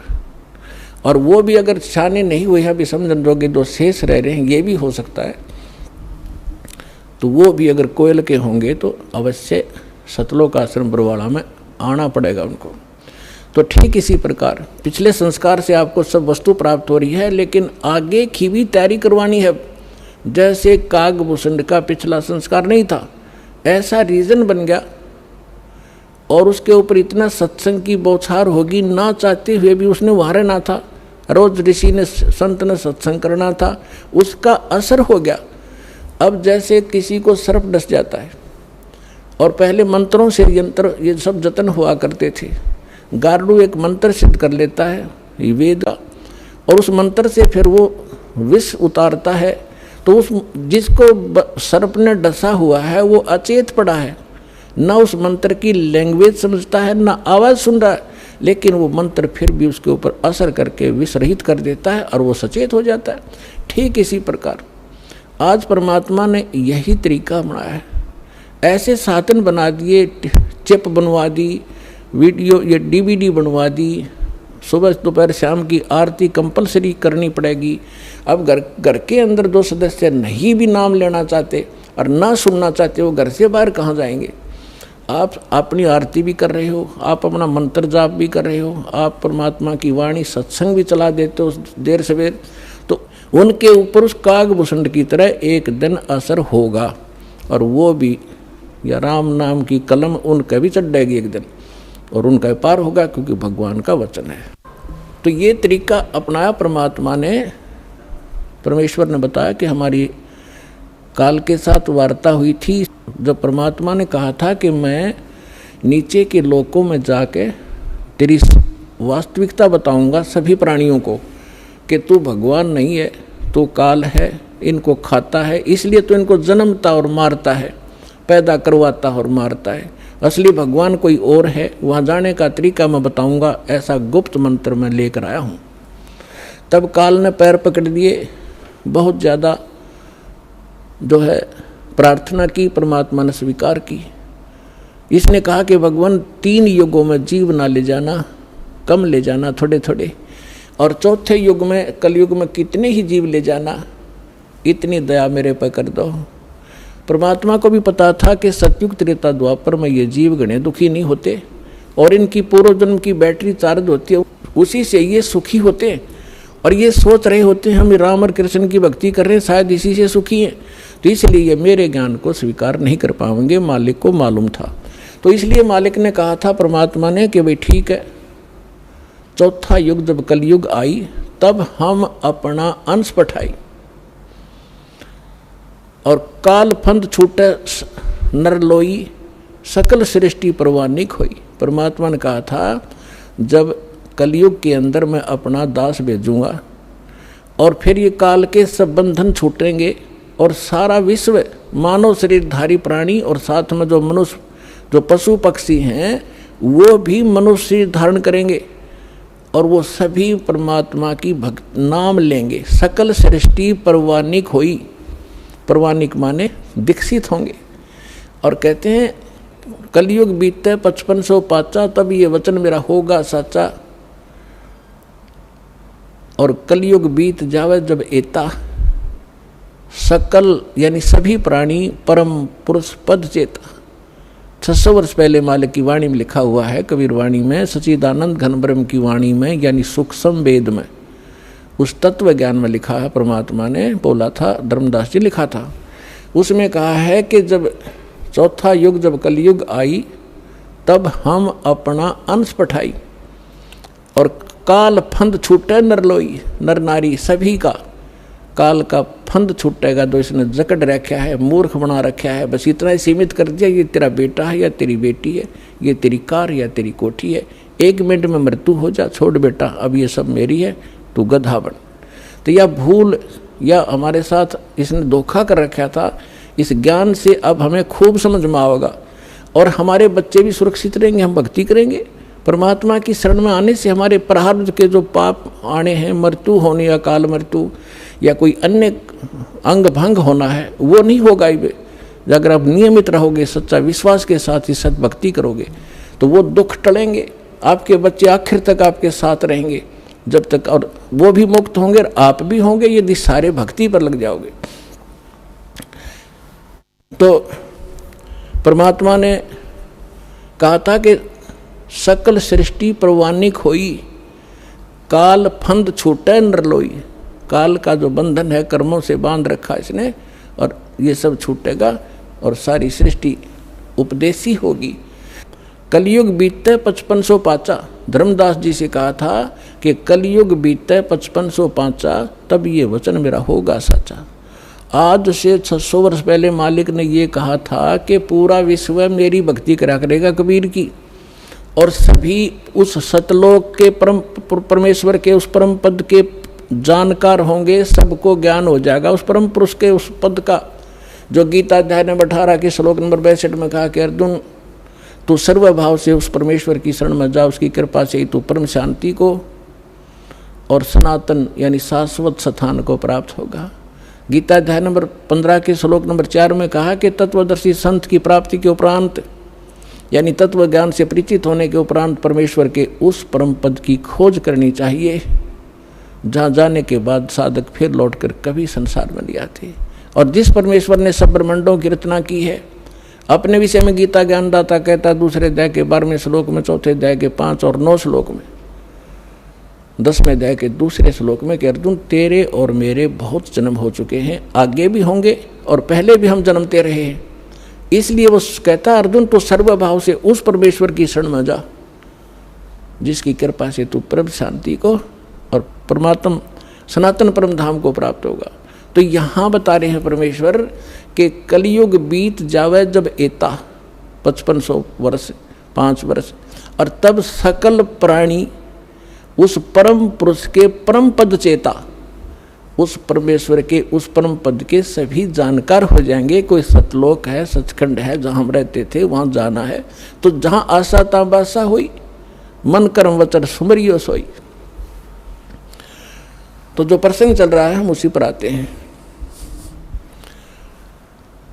अब आपके जो पूर्व जन्म के संस्कार हैं, उस कारण से आप भक्ति की चाह आप लिए हुए हो। दुर्भाग्य आपका कि उन नकली संतों के पास पहुंच गए। तो परमात्मा ने कहा था कि जब कलयुग 5505 बीत जाएगा, उसमें सभी पंथ और सभी जितने भी मजहब अपना उनके धर्म गुरु, वर्तमान गुरु जो भी ज्ञान रखते हैं वो सब सुना चुके होंगे, उनकी बहुत बड़ी पुस्तकें बन चुकी होंगी। उसके बाद मेरा दास जाएगा और उन्हीं सदग्रंथों को, जिन सदग्रंथों पर प्रत्येक मानव आधारित है, जो भी जिस मजहब धर्म से संबंध रखता है, उन्हीं से यथार्थ ज्ञान उनके रूबरू करेगा। उसके लिए परमात्मा ने सबसे पहले आपको ये इंस्ट्रूमेंट बनवाए, प्रोजेक्टर बनवाए, टीवी चैनल बनवाए। दास आपको तो अब समझ में आएगी कि ये क्या हो रहा है, और आपको इतना तो ज्ञान है कि आज से 10-12 वर्ष पहले इनका नामो निशान नहीं था, और पीछे जाओगे तो किधर सोच भी नहीं थी कि ये ऐसे इंस्ट्रूमेंट बनेंगे। यदि मानव बना सकता तो बहुत पहले बना लेता इसको। ये परमात्मा का दिया हुआ ज्ञान बुद्धि है, पूरा विश्व उसके बालक हैं। कहीं से भी इसने किसी क्षेत्र से, पृथ्वी के किसी कोने से भी इंस्ट्रूमेंट किसी भी अपने बच्चे से बनवाया, ये गॉड गिवन माइंड है। मानव जीव सत्र का ये नहीं बना सकता। ये इसलिए बनवाया दाता ने, पहले आपको शिक्षित किया। अब इस दास का जन्म 1951 में हुआ, तब तक शिक्षा का कोई नामो निशान नहीं था। इक्का दुक्का की तो बड़ा करता कोई, और उसके बाद एकदम बाढ़ सी आ गई, इतने आकर्षित हुए कारण कुछ भी बिना, चाहे रोजी रोटी के लिए सब ने डिवोट कर दिए अपने बालक, 20-20 वर्ष तक बेटा बेटी पढ़ो पढ़ो। और मालिक ने दया करनी थी कि इसका सदुपयोग करेंगे। फिर ये इंस्ट्रूमेंट आपके सामने है, सदग्रंथ आपके रूबरू कर रहा है दास, और उनका निष्कर्ष निकाल के परमात्मा के ज्ञान से तोल रहा है। तो इस मानुष जीवन का मूल उद्देश्य यही है कि आप भक्ति करके यहाँ से पीछा छुटवाओ, और जिस परिवार को आप सुखी और धनी देखना चाहते हो वो भी भगवान से ही हुआ करता है। भगवान आपको दोनों काम करेगा, यहाँ भी सुख देगा और मोक्ष भी मिलेगा। अब ऐसा कौन अनजान होगा जो इस अवसर ने चूकेगा? अब सभी इस बात को स्वीकार करेंगे। तो प्रसंग अब चल रहा था कि हम जब सतलोक से आए, हम धनी थे भक्ति के।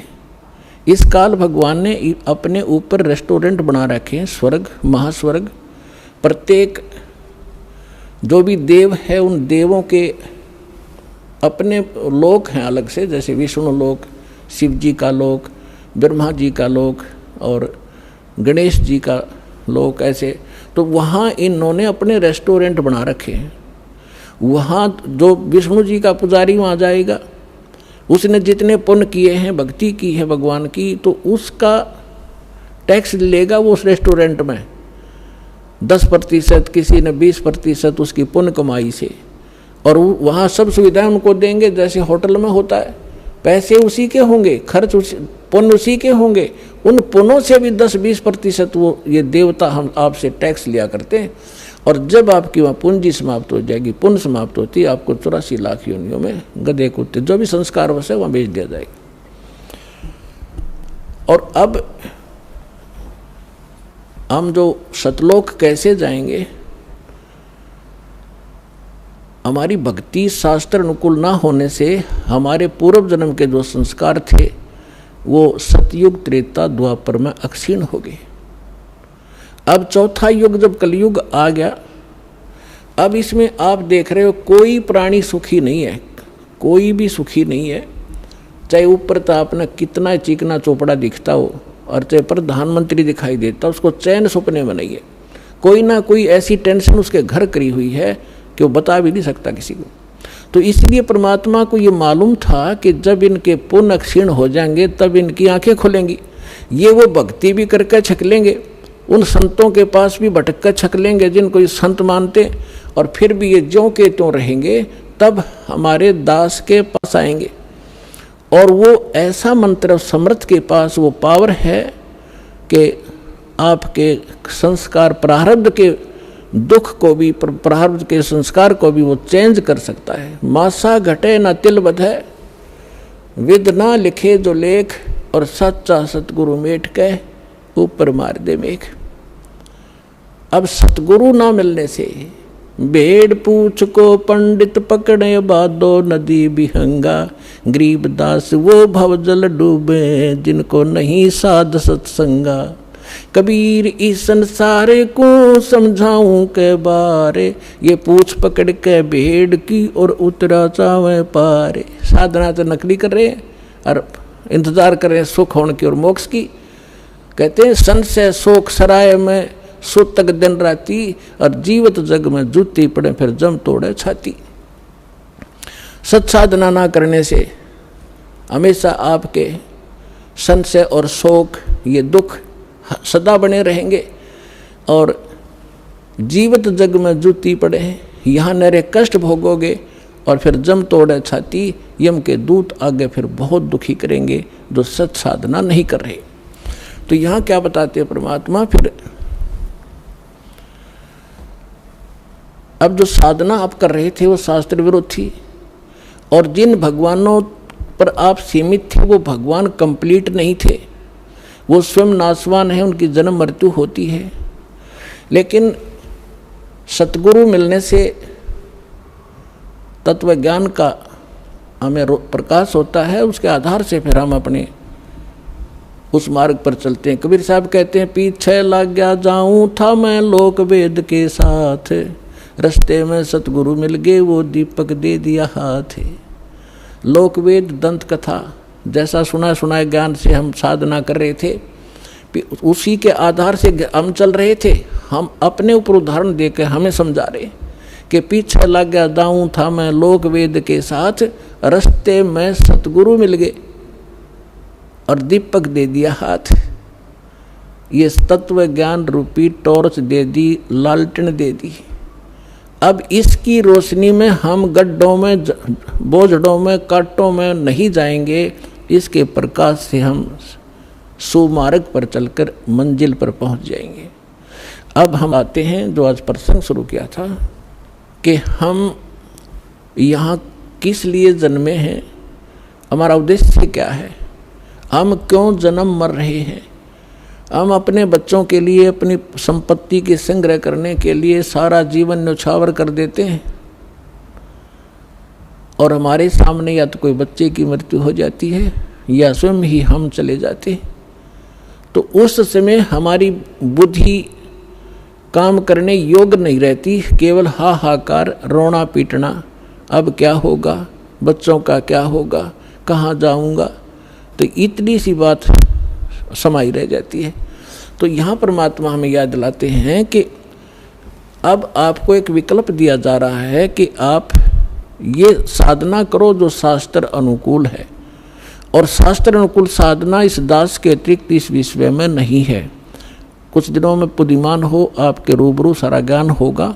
उन महापुरुषों का भी दास दिखाता है, साथ के साथ ये मंत्र बताते हैं, ये मंत्र बताते हैं, ये ज्ञान सुनाते हैं, और ये वास्तविक ज्ञान है, ये वास्तविक मंत्र है, ये हमारे सदग्रंथ प्रमाणित करते हैं। और ये उन्हीं महापुरुषों ने इन मंत्रों का जाप किया जिनको आप मोक्ष प्राप्त मानते हैं, उनके इतिहास से आपके रूबरू किया जाता है, जिससे एक इस उलझे हुए गुत्थी को समझाने के लिए एक पॉइंट के ऊपर ढेर सारे प्रमाण आपको दिखाने पड़ते हैं। जब पिछला रंग हटता है और तब जाके ये ज्ञान ग्रहण होता है। तो जो प्रसंग चल रहा है कि जैसे कई भक्त कह देते हैं कि आपके जैसे कबीरपंथियों से हमारे भक्त मिलते हैं, या राधा स्वामी वालों से, धन धन सतगुरु वालों से, ये ही ज़्यादा भगवान उस सतलोक का ठेका ले रहे हैं कबीरपंथी। और ये वो नकली कबीरपंथी, कबीरपंथी हो तो फिर तो बात खत्म हो जाती। पंथ माने मार्ग, वे जो भगवान ने रास्ता बताया कबीर साहब ने, वो कबीर पंथ है, वो कबीर के जी के द्वारा दिया गया मार्ग है, वो कहते हैं कबीरपंथी।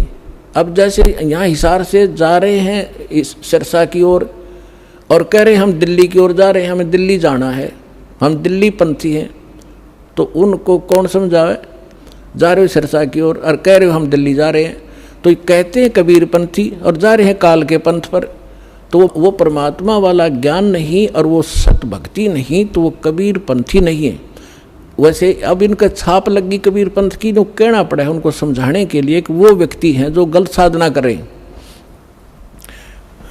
तो ये सभी सतलोक की महिमा सुनाते हैं, और जब हमारे भक्त उनसे कहते हैं कि ऐसे ऐसे वहाँ चलो सही साधना है, सही ज्ञान है, तो वो कहते नहीं, वो तो काल के नाम देता, शुरू से ही काल के नाम देता है। काल कौन से? ब्रह्मा विष्णु महेश के, देवताओं की पूजा बताता है। पुण्यात्माओं, ये ज्ञान का टोटा है। जब ज्ञान संपूर्ण होगा तब आपको पता चलेगा कि ब्रह्मा विष्णु महेश ये अलग नहीं कर सकते हम इनको। जैसे श्रीमद् भगवद गीता अध्याय नंबर 15 के श्लोक नंबर 1 से लेकर 4 में एक विशेष विवरण है कि ये ऊपर को जड़ और नीचे को तीनों गुण रूपी शाखा वाला उल्टा लटका हुआ एक संसार रूपी वृक्ष समझ लो, और इसकी तीनों गुण रूपी शाखा है।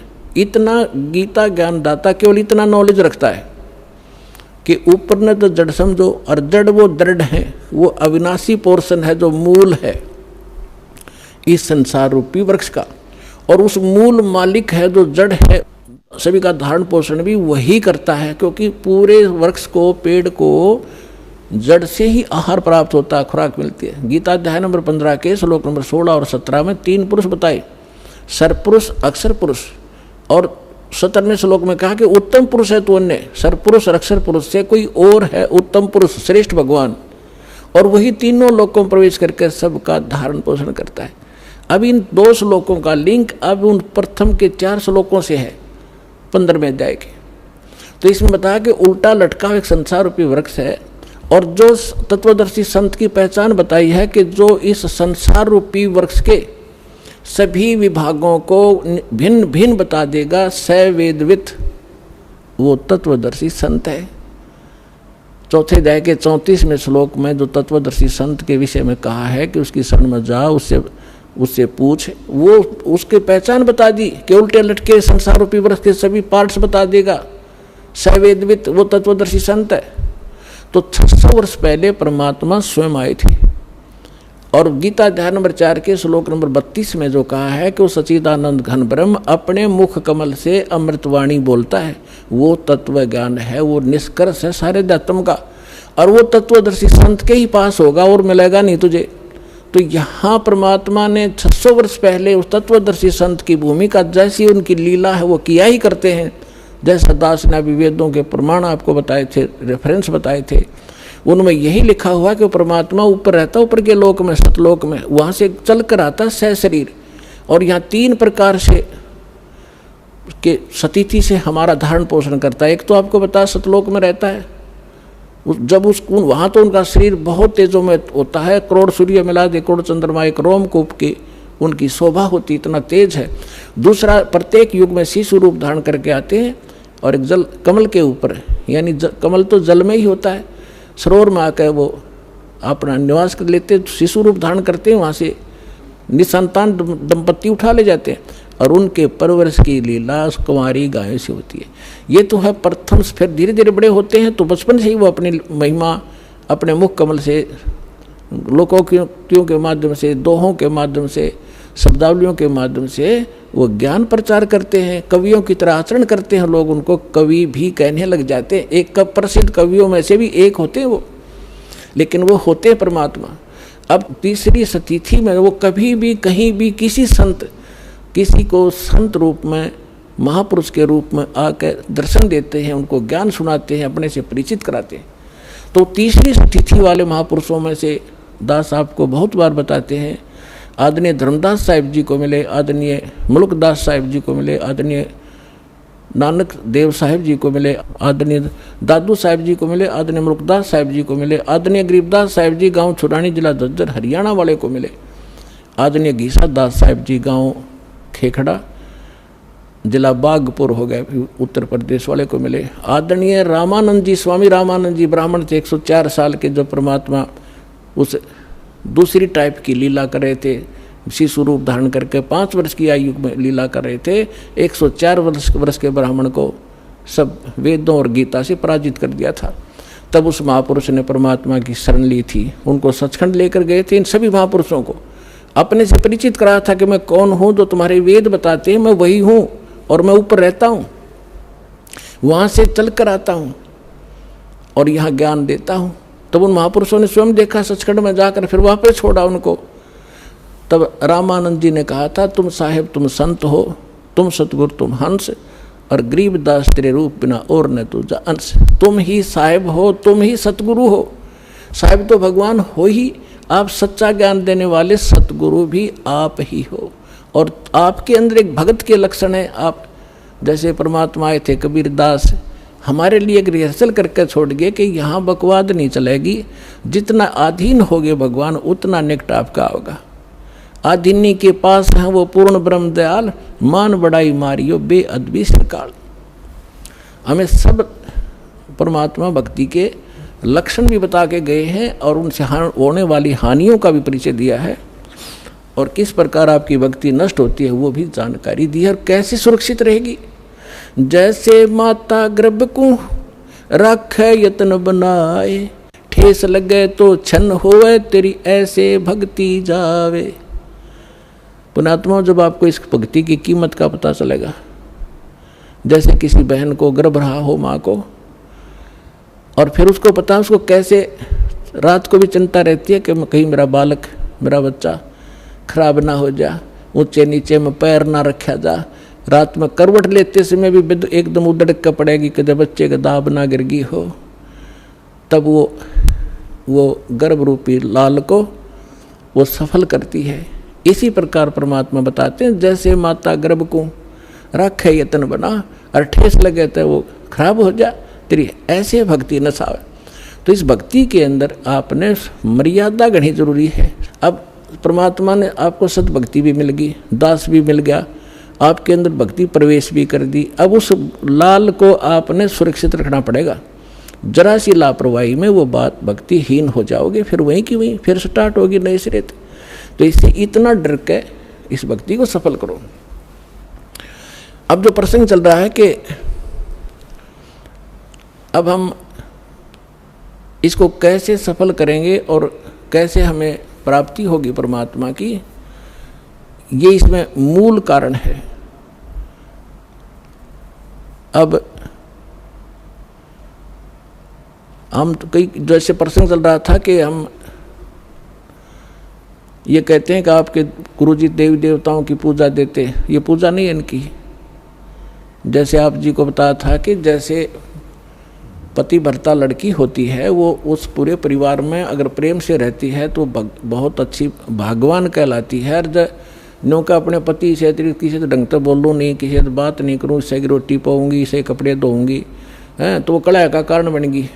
तो वह पति भर्ता होते हुए भी वह नकम्मी है।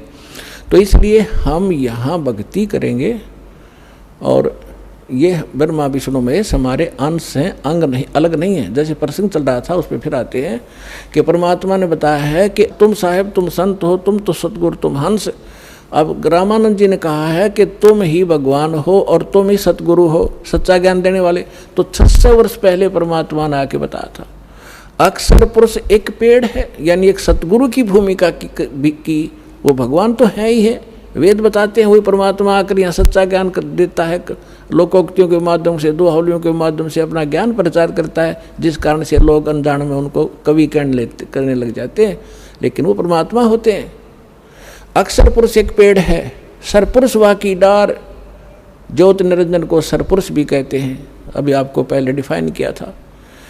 और तीनों देवा शाखा है भाई पात रूप संसारे, उल्टे लटके हुए संसार रूपी वृक्ष जो जमीन से बाहर दिखाई देता है, उसको डिफाइन किया परमेश्वर ने कि अक्षर पुरुष तना, अक्षर पुरुष तना, उससे एक मोटी डार निकली है ज्योति निरंजन, ये सरपुरुष समझो। उस मोटी डार के फिर 3 शाखा हैं, रजगुण ब्रह्मा, सतगुण विष्णु, तमगुण शिव जी। और पात रूप, उन तीनों शाखाओं के आगे फिर हम पात हैं। अब यहाँ एक तो ये जो इनकी धारणा और सोच गलत है, उसको दास क्लियर करना चाहता है कि जैसे हम कोई भक्ति रूपी पौधा बोएंगे, यानी कोई पौधा लाए आम का और उसको जड़ की तरफ से बोना चाहिए, समझदारी है गड्ढे में, और जड़ की सिंचाई करनी चाहिए। तो जड़ की सिंचाई हम करेंगे तो वो तना भी, डार भी और टहनी भी बड़ी होंगी, वो पेड़ बनेगा। और हमने क्या कर रखा कि हमने पौधा उल्टा रोप लिया भक्ति रूपी, हमने ब्रह्मा विष्णु महेश इन शाखाओं को इष्ट मान लिया और इनको गड्ढे में डाल दिया, इनको तो गड्ढे में डाल लिया, जड़ कर दी ऊपर ने, और हम सिंचाई करने लगे इनकी। आपको एक चित्र दिखा देता हूँ, जल्दी समझ में आ जाएगी। ये देखिएगा, हमने पौधे को कैसे बीजना चाहिए था और बीज कैसे दिया। ये है संसार रूपी वृक्ष, देखिएगा, ये है ऊर्ध्व मूलम अधः शाखम, ऊपर को जड़ और नीचे को शाखा वाला ये उल्टा लटका हुआ संसार रूपी वृक्ष है। और परमात्मा ने इसकी डिफाइन किया है, अक्षर पुरुष एक पेड़ है, ये परमात्मा की वाणी है। निरंजन कहो सरपुरुष को हुआ की डार, और तीनों देवा शाखा हैं ये पात रूप संसार। ये इस जमीन से बाहर जो दिखाई देता है उसको पेड़ बोलते हैं। अक्षर पुरुष एक पेड़ है, सरपुरुष यानी ज्योति निरंजन वा की डार, और तीनों देवा शाखा हैं ये पात रूप संसार। हम यहाँ पर हैं पात रूप संसार, और जो तीनों लोकों में प्रवेश करके सबका धारण पोषण करता है वो है उत्तम पुरुषत्व ने। ये है जड़ मूल सबका मालिक, यहाँ से हम सबको आहार मिलता है।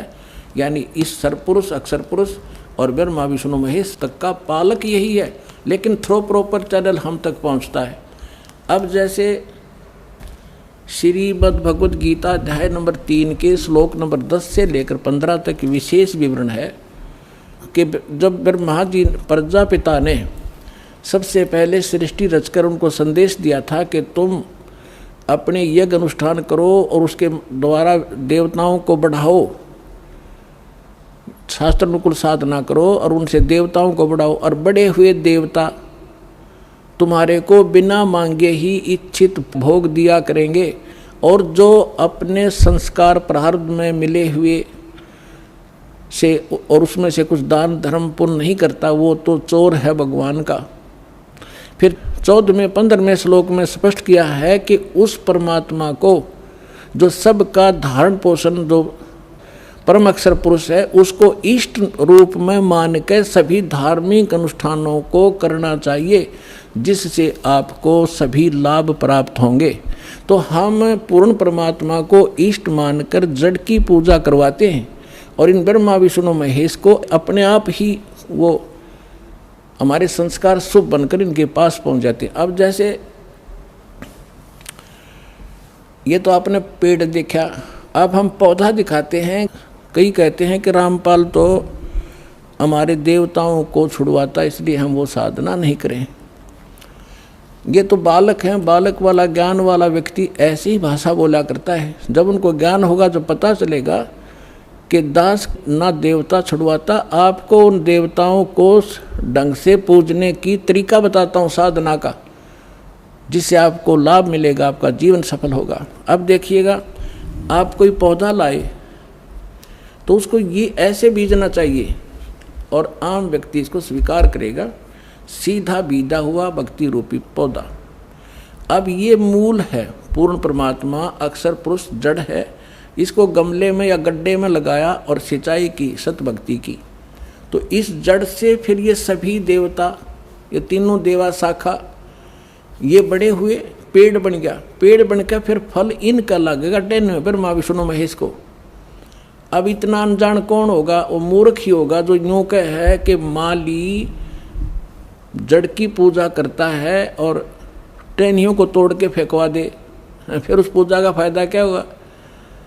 टहनियों के ही तो फल लगेंगे। ये ब्रह्मा विष्णु महेश ही आपके शुभ संस्कार अशुभ संस्कार जैसे भी होंगे यही देंगे आपको, ये कंट्रोलर है यहाँ के। और जब हम शास्त्र अनुकूल साधना करेंगे तुम्हारे सारे शुभ ही शुभ होंगे और वो जाएंगे इनके पास, ये फिर आपको देंगे। जैसे जड़ की पूजा की ये एग्जाम्पल है, ये उदाहरण है कि जड़ की पूजा करने से वो टहनियों के फल लगेंगे और वो फल अपने आप लगेंगे, वो टहनियों के बस की नहीं।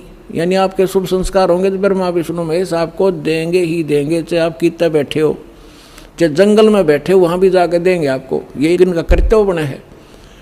अब आप कैसे कर रहे हो और दास क्या करवाना चाहता है ये देखिएगा। आप ऐसे कर रहे हो, आपने क्या किया है? भक्ति रूपी पौधा यानी साधना शास्त्र विरुद्ध कर रखी है। आप ब्रह्मा विष्णु महेश को इष्ट मान लिया और इसको गमले में लगा दिया टहनियों को, और इसकी इनकी पूजा शुरू कर दी, जड़ छोड़ दी। ये भक्ति रूपी पौधा आपका सूख गया, जिस कारण से आपको कोई लाभ आध्यात्मिक प्राप्त नहीं हो रहा। दास कहता आप इसको ऐसे कर लो, बस ये ब्रह्मा विष्णु महेश है, इनका फल लगेंगे इन टहनियों के, और बिना मांगे ही आपको फिर ये फल दिया करेंगे जब आप इस मूल की पूजा करोगे। एक कैसा दे सब सद है, एक कैसा दे सब सद है, और सब सद सब जावे, माली सिंचे मूल को हो, फल फूल ए गए। इतनी सी बात है, और ये हमारा शास्त्र अनुकूल ज्ञान है और शास्त्र अनुकूल साधना है। प्राप्त करो और अपना कल्याण कराओ।